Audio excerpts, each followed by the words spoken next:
ప్రియరక్షకుడైన యేసుక్రీస్తు నామములో అనుదిన వాక్యోపదేశం కార్యక్రమ వీక్షకులకి ప్రేమపూర్వక వందనాలు. ఈరోజు ఆదికాండం 18వ అధ్యాయం ధ్యానించుకుందాం. ఈ ఆదికాండం 18వ అధ్యాయాన్ని మనం చూసినప్పుడు గత అధ్యాయాల్లో మనం తెలుసుకున్నట్లుగా అబ్రహాము మమ్రేన్ దగ్గరున్న సింధూర వనంలో తన గుడారాన్ని నిర్మించుకున్నాడు. మిట్ట మధ్యాహ్నం వేళ తన గుడారం గుమ్మము దగ్గర తను కూర్చుని ఉన్నాడు. దేవుడు తన ఎదుట కనపడ్డాడు. అబ్రహాము కన్నులెత్తి చూచినప్పుడు ముగ్గురు మనుషులుగా అక్కడ దేవుడు అబ్రహాము కనపడడం జరుగుతుంది. అంటే దేవుడితో పాటు మరొక ఇద్దరు దూతలైనా కావచ్చు, లేక తండ్రితో పాటు కుమారుడు పరిశుద్ధాత్ముడైన అయి ఉండొచ్చు. దాన్ని విశదంగా అక్కడ రాయలేదు, కానీ ముగ్గురు మనుషులు అబ్రహాముకి కనిపించినట్లుగా అక్కడ వాక్యాధారంగా కనపడుతుంది. వెంటనే అబ్రహాము పరిగెత్తుకుని వెళ్ళి సాగిలిపడి వాళ్ళకి నమస్కరించి, ప్రభువా, నీ కటాక్షం ఉంటే నీ దాసుని దాటిపోవద్దు అని చెప్పి బ్రతిమాలుకుంటున్నాడు. మనకు తెలుసు, యేసు ప్రభువును కూడా గ్రుడ్డి భిక్షకుడు అదే రీతిలో బ్రతిమాలుకుంటాడు. దావీదు కుమారుడా, నన్ను దాటిపోవద్దు అన్నప్పుడు అక్కడ యేసు ప్రభువు కూడా కదిలి ఒక అడుగు కూడా ముందుకు వేయలేరు. అలాగే అబ్రహాం కూడా దేవుణ్ణి బ్రతిమాలుకుంటున్నాడు, అయ్యా మీరు నన్ను దాటిపోవద్దు అని చెప్పి. ఆయన దాటి వెళ్ళడానికి ఇష్టపడడం లేదు. సరేనని చెప్పి అబ్రహాంతో లోనకు వస్తున్నారు. ఆయన కాళ్ళు కడుక్కోమని చెప్పి నీళ్ళు ఇచ్చారు. చూడండి, చక్కనైనటువంటి అలవాటు ఇది. ఎక్కడికైనా బయటకు వెళ్ళినప్పుడు ఇంటిలోనికి వచ్చేటప్పుడు ముందుగా కాళ్ళు కడుక్కోవడం అనేది ఒక మంచి అలవాటు. కానీ నేటి దినాల్లో మంచి అలవాట్లన్నీ కూడా మనం విడిచిపెట్టేస్తాం. ఎక్కడికెక్కడ తిరిగి వచ్చినా సరే కనీసం మన కాళ్ళు శుభ్రం చేసుకోవాలన్న కనీస ఆలోచన కూడా మనకు ఉండదు. కానీ అక్కడ చూడండి, చక్కగా బయట నుంచి వచ్చినటువంటి వారికి మొదటగా కాళ్ళు కడుక్కోమని చెప్పి నీళ్ళు ఇస్తున్నాడు. వారు చక్కగా కాళ్ళు కడుక్కున్నారు. తర్వాత అక్కడ ఉన్నటువంటి ఒక చెట్టు నీడన విశ్రాంతి తీసుకునండి, నేను ఈలోపు మీకు ఆహారాన్ని సిద్ధపరుస్తాను అంటున్నాడు. మిట్ట మధ్యాహ్నం వేళ ఆ చెట్టు నీడని ఆ చక్కనైనటువంటి గాల్లో ఎంతో ఆహ్లాదకరంగా ఉంటుంది. దాన్ని బట్టి దేవుడు ఎంతో సంతోషించి ఆయనతో పాటు ఉన్నటువంటి దూతలు ఆయన ఆ చెట్టు నీడన విశ్రమించినట్లుగా అక్కడ కనపడుతుంది. ఈలోపుగా అబ్రహాము పరిగెత్తుకుని తన భార్య అయినటువంటి సారా దగ్గరికి వెళ్ళారు. చూడండి, అప్పుడు అబ్రహాం వయసు 100 సంవత్సరాలు, సారా వయసు 90 సంవత్సరాలు. ఆ 100 సంవత్సరాల వృద్ధుడు వాళ్ళకి పరిచర్య చేయాలనేటువంటి ఆ సంతోషంలో పరిగెత్తి పరిచర్య చేస్తున్నాడు. వాళ్ళ గుమ్మం దగ్గర ఉన్నప్పుడు పరిగెత్తికి వెళ్ళి సాష్టాంగ నమస్కారం చేశాడు. అలాగే వాళ్ళకి ఆహారం సిద్ధపరచడానికి కూడా పరిగెత్తుకుని తన భార్య దగ్గరికి వెళుతున్నాడు. నేటి దినాల్లో చూస్తాం, యవన బిడ్డలు పరిచర్య అంటేనే నిర్లక్ష్యంగా ఉంటారు, సేవకులు అంటేనే నిర్లక్ష్యంగా ఉంటారు, దేవుని పని చేయాలంటేనే చేద్దాంలే చూద్దాంలే అన్నట్టుగా ఉంటారు, లేకపోతే దేవుని పని చేయాలంటే కాళ్ళు నొప్పులు అంటారు. కానీ ఆ వృద్ధుడు దేవుడి పని అనేసరికి ఎంతగా పరిగెడుతున్నాడో ఒకసారి ఆలోచించేయండి. ఆయన పరిగెట్టడమే కాదు, తన భార్య దగ్గరికి వెళ్ళి, అమ్మ, ముగ్గురికి ఆహారం సిద్ధపరచాలి, 3 మానికల పిండితోటి రొట్టెలు తయారు చేయమని చెప్తున్నారు. మనం నేటి దినాల్లో లెక్క ప్రకారం చూస్తే ఒక మానిక 1 కేజీ, అంటే 3 మనుషులకి 3 కేజీల పిండితోటి రొట్టెలు తయారు చేయమని చెప్తున్నారు.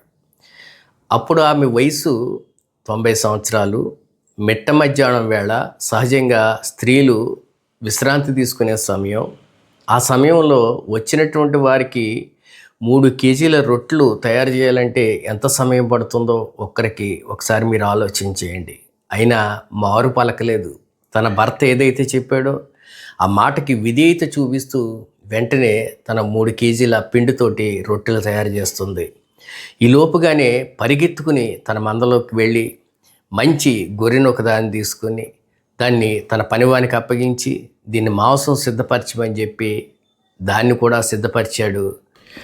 పాలను వెన్నను తాను తయారు చేయించినటువంటి ఆ మాంసాన్ని ఆ రొట్టెల్ని తీసుకువెళ్ళి వారు ముగ్గురికి చక్కనైనటువంటి ఆహారాన్ని సిద్ధపరిచినట్లుగా అక్కడ కనపడుతుంది. వారు ముగ్గురు ఆ ఆహారం తీసుకుంటూ అబ్రహాంని అడుగుతున్నారు, సారా ఎక్కడున్నది? అబ్రహాం చెప్తున్నాడు, గుడారంలో ఉన్నది. యెహోవా అంటున్నారు, మీదటికి ఈ కాలాన మరలా నీ యొద్దకు వస్తాం. అప్పుడు సారాయి కుమారుని కంటుంది. వారు వెనకే గుడారంలో ఉండి సారా ఈ మాటలు ఆలకిస్తుంది. అబ్రహాం ఏమో 100 సంవత్సరాలు గడిచిపోయినటువంటి వృద్ధుడు, నేనేమో 90 సంవత్సరాల వృద్ధురాల్ని. స్త్రీ ధర్మం నిలిచిపోయింది, గర్భసంచి ఉడికిపోయింది, ఇక సంతానం ఏ విధంగా కలుగుతుంది అని చెప్పి దేవుడు అక్కడ అబ్రహాముతో చెప్తున్నటువంటి ఆ మాటలను బట్టి తనలో తాను నవ్వుకుంటుంది. తలంపు మన హృదయాల్లో పుట్టక మునిపే గ్రహించగలిగిన దేవుడు అంటున్నాడు, సారా నవనేల వృద్ధాప్యంలో నేను ప్రసవించదనా అని చెప్పి అనుకుంటుంది. దేవునికి అసాధ్యమైనది ఏదైనా ఉన్నదా అని చెప్పి అబ్రహామును అడుగుతున్నారు. వచ్చే సంవత్సరం మరలా వస్తాము, ఆ సమయానికి తప్పనిసరిగా సారా కుమారుని కంటుంది అని చెప్పి దేవుడు వాగ్దానాన్ని ఇస్తున్నారు. అక్కడి నుంచి దూతలు బయలుదేరి సొదొమ గొమొర్రా వైపు వెళ్ళారు. అబ్రహాము దేవుడు నడుచుకుంటూ ప్రయాణం చేస్తున్నారు. వారు నడుస్తుండగా వారి ఇరువురి మధ్యలో జరుగుతున్నటువంటి సంభాషణ ఏ రీతిలో ఉన్నదో చూసినట్లయితే, సొదొమ గొమొర్రా పట్టణస్థుల మొర గొప్పదైపోయింది, వారి పాపం భారమైపోయింది, కనుక ఆ పట్టణాన్ని నేను నాశనం చేయాలనుకుంటున్నాను అని చెప్పి అబ్రహాముతోటి దేవుడు చెప్తున్నారు. ఈ సందర్భం చూస్తే ఎలా ఉన్నది అంటే, ఏదైనా ఒక పని చేసేటప్పుడు తన స్నేహితులతోటి మరో స్నేహితుడు ఏ విధంగా చెప్తారో అలాగా దేవుడు అబ్రహాముతోటి ఈ విషయాన్ని సంభాషిస్తున్నాడు. రానున్న అధ్యాయాల్లో కూడా మనకు కనపడుతుంది, అబ్రహాము నా స్నేహితుడు అని చెప్పి దేవుడు చెప్పినటువంటి మాట. ఇక్కడ అదే రీతిలో వారిద్దరి మధ్యన సంభాషణ జరుగుతుంది. ఈ మాట దేవుడు ఎప్పుడైతే అబ్రహాముతో చెప్పారో అబ్రహాం అంటున్నాడు, ప్రభువా, దుష్టులతో పాటు నీతిమంతులు కూడా నువ్వు సంహరించదవా?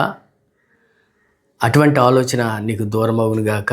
అయినా నువ్వు న్యాయవంతుడివి, నువ్వు న్యాయం చేసే దేవుడివి, నువ్వు అలా చేయవు. దుష్టులతో నీతిమంతుల్ని చంపవు ప్రభువా. ఆ పట్టణంలో 50 మంది నీతిమంతులున్నా ఆ పట్టణాన్ని నాశనం చేయకుండా ఉంటావా అని చెప్పి అడుగుతున్నాడు. అందుకు దేవుడు అంటున్నారు, అబ్రహాము, తప్పనిసరిగా నువ్వు అన్నట్లుగా పట్టణంలో 50 మంది నీతిమంతులు ఉంటే ఆ పట్టణాన్ని నాశనం చేయకుండా ఉంచుతాను అంటున్నారు. మరలా అబ్రహాం అంటున్నాడు, ధూళి వంటి వాడిని, బూడిది వంటి వాడిని అయ్యా, తెగించి మీతో మాట్లాడుతున్నాను. ఒకవేళ 50 మంది అక్కడ నీతిమంతులు లేకుండా ఒక 5గురు తగ్గారనుకోండి, ఆ 45 మందిని బట్టి ఆ పట్టణాన్ని మీరు కాపాడతారా అని చెప్పి చాలా జాలిగా దేవుణ్ణి అడుగుతున్నాడు అబ్రహాము. దేవుడు అంటున్నారు, సరే అబ్రహాము, నువ్వు అన్నట్లుగా ఒకవేళ 45 మంది అక్కడున్న ఆ పట్టణాన్ని నేను నాశనం చేయను. మరలా అంటున్నాడు అబ్రహాము, అయ్యా, ఒకవేళ అక్కడ 40 మందే ఉంటే ఆ 40 మందిని బట్టి ఆ పట్టణాన్ని నాశనం చేసేస్తారా? అబ్రహాం యొక్క ఆ వేదన దేవుడు అర్థం చేసుకుని, అబ్రహాము, ఒకవేళ 40 మంది ఉన్నా సరే ఆ పట్టణాన్ని నేను కాపాడుతాను, నాశనం చేయను అంటున్నారు. మరలా అబ్రహాం అంటున్నాడు, ప్రభువా, మీరు కోప్పండి అంటే ఒక మాట అడుగుతాను.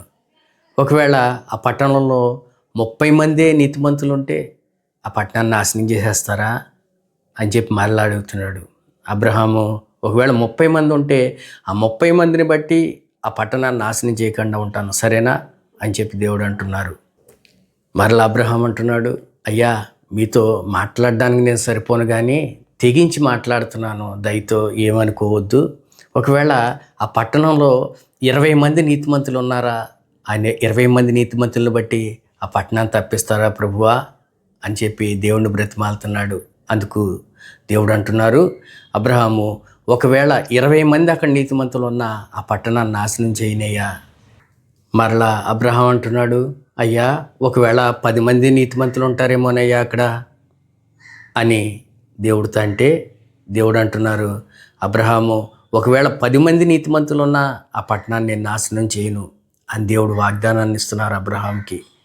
ఈ మాటలు జరిగిన తర్వాత దేవుడు అక్కడి నుంచి వెళ్ళిపోయారు. అబ్రహాము తన ఇంటికి తను చేరాడు.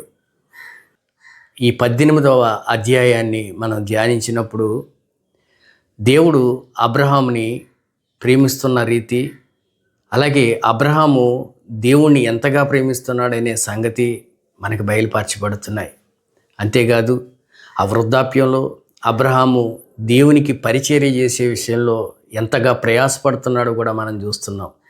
అంతేకాదు దేవుడు తాను చేయనుద్దేశించినటువంటి ప్రతి కార్యాన్ని ఒక మనుషునితోటి, స్నేహితునితో సంభాషించినట్లుగా మనకు కనపడుతుంది. కనుక దేవునితో ప్రతిదినము మనం కూడా సాన్నిహిత్యం కలిగి ఉంటే, దేవునితో సహవాసం చేస్తూ ఉంటే దేవుడు మనతో కూడా ఓ స్నేహితుడు మాట్లాడినట్లుగా మాట్లాడుతూ ఉంటారు. ఉదాహరణకి మనం ప్రారంభించాం ఈ అనుదిన వాక్యోపదేశం అనేటువంటి ఈ కార్యక్రమం.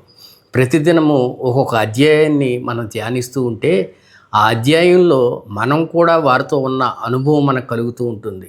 వారితో మనం నడుస్తున్నట్లుగా అనిపిస్తుంది, వారు మనతో మాట్లాడుతున్నట్లుగా అనిపిస్తుంది.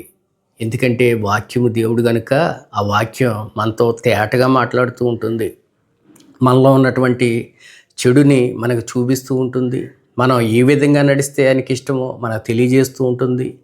మనం నడవాల్సినటువంటి మార్గాలు మన ముందుంచి వాటిలో మనం వెళ్ళేటట్లుగా చేస్తుంది. ఆయన ఉద్దేశాలు మన ఎడల పరిపూర్ణంగా నెరవేర్చబడేటట్లుగా, ఆయన సమరూపం మనం సంపాదించుకునేటట్లుగా ఈ వాక్యము అనగా దేవుడు మాత్రమే చేయగలరు.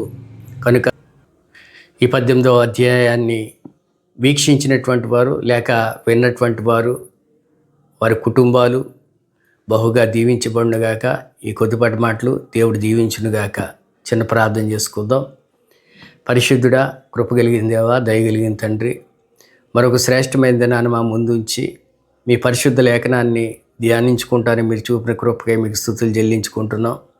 దేవా, మిట్ట మధ్యాహ్నం వేళ గుడారం దగ్గర అబ్రహాం కూర్చున్నప్పుడు మీరు ప్రత్యక్షమైనప్పుడు మీతో పాటు ఉన్నటువంటి మరొక ఇద్దరికి మీకు అబ్రహాం చేసినటువంటి పరిచర్య ఏ రీతిలో ఉన్నదో, విశ్వాసులైన మేము ఏ రీతిలో పరిచర్య చేయాలో మాకు నేర్పించిన విధానానికై మీకు స్తుతులు చెల్లించుకుంటున్నాం తండ్రి.